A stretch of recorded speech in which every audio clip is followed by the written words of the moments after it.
জমি দখলের প্রতিবাদ করায় শাস্তি, আইনজীবীর বাড়ির একাংশ এবং গ্যারেজ ভাঙচুর করা হয়। বাধা দিতে গেলে মহিলা আইনজীবী এবং মাকে মারধর। ঘটনাটা যেটা ঘটেছে, রবিবার দিন বুলডোজার নিয়ে এসে আমার বাড়ি ভাঙচুর করে। আমার একটা সাইকেল গ্যারেজ আছে যেখানে লোকে সাইকেল মোটরসাইকেল রাখে, সেটা ভাঙচুর করেছে।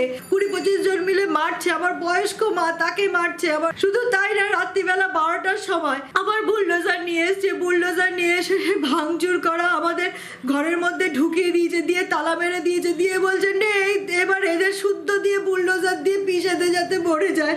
তারপরে ধরুন পার্টি নির্বিশেষে আমাদের পাশে এসে দাঁড়ান, আমাদের বাঁচান, তো আমরা বাঁচবো কি করে? এইভাবে যদি দিনে দুপুরে ভাগে, রাত্রিবেলা এসে যদি এইভাবে মারধর করে।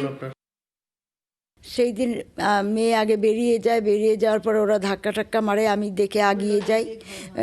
বুলডোজার দিয়ে ওরা আমার বাড়িঘর ভাঙে দেখে আমি তখন আগিয়ে যাই, তখন ওকে ফেলে দিয়েছে। দেওয়ার পরে আমি গিয়ে ঠেকাতে গেছি, আমাকে দিয়ে ফেলে দিয়ে তারা আমাকেও মারধর করছে, আর ওকেও সমানে পা দিয়ে লাথি বা হাতে রড দিয়ে বাঁশ দিয়ে সমানে পিটিয়ে যাচ্ছে।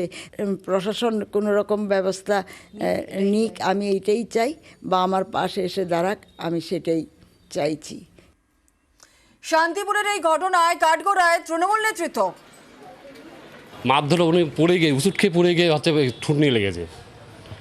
না উনি অন্তত ওখানে তো সিসি ক্যামেরাটা থাকলে বুঝতে পারতেন।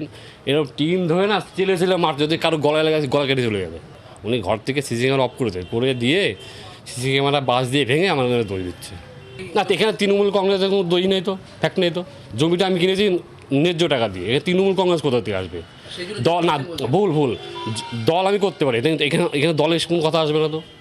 তৃণমূল কংগ্রেসে তাহলে তৃণমূলের পতাকা মারতাম। সম্পত্তিটা আমার, আমি দখল নিচ্ছি, এখানে দল কেন আসবো?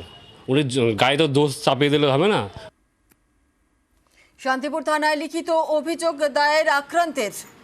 আর বাড়ি ভাঙার ঘটনায় ইতিমধ্যেই শুরু হয়ে গেছে রাজনৈতিক চর্চা।